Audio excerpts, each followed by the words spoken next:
horror stories.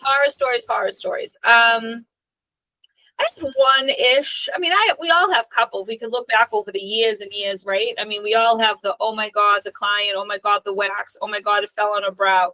But one, I guess it wasn't as horrible as I should say, because it was actually my mother. So I'm waxing my mother and I'm waxing her face. So my mother's, I'm like, all right. So I'm waxing my mom. I'm in the salon. She comes in.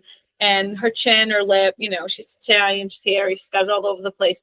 But I got my wax on my stick and I'm bringing it over and she's talking to me and her hands are all flying everywhere and she's going, well, she knocks the freaking wax stick, lands in the middle of her head. It didn't wrap her hair. Lesson learned. Okay. In the middle of her thing. And thank God it was my mother, because I said, Jesus Christ, Mom. And so now I have a clump of wax in her hair. It took 40 minutes and a lot of patience and a lot of breathing.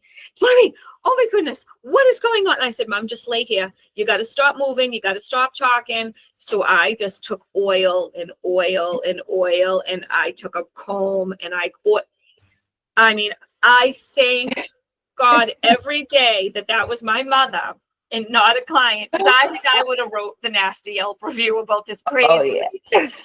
It was awful. And I said, stop moving your arms, stop talking. So now I make sure I wrap my client's head, and I'm telling them to just, if you have to talk, just keep your hands down, because the stick's going to end up in your ear.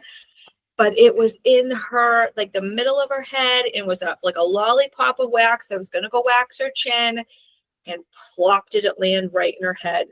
Nikila, I thought, I cried. I like was on the verge of tears, breathing like, what am I going to do? What am I going to do? I can't cut it out. What was I going to do? So Mommy, what to do? You're a professional, reel it in, oil. And it came out. I mean, it took a little time. I'm not going to say she lost a strand or two, but it came out. And thank God.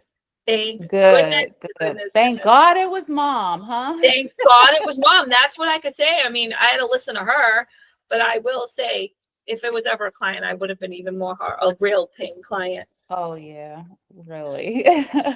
I had a guy walked in here the other day that I waxed his back, and oh my gosh, it was super duper hairy, but it wasn't horror. I don't know. I just find joy when I see all that hair. I'd be like, yes.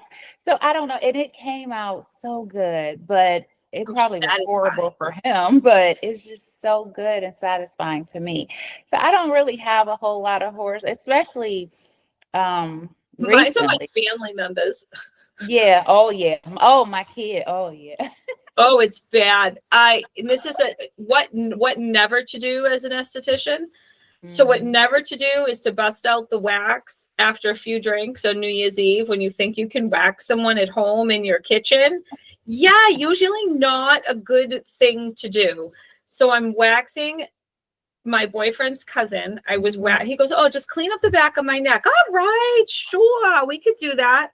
Well, I put the wax too high up on his neck, and it went like into his hair, and then I couldn't get it off, and then I was pulling, and then I just said, oh, I will never do this again. Learning lesson number 1.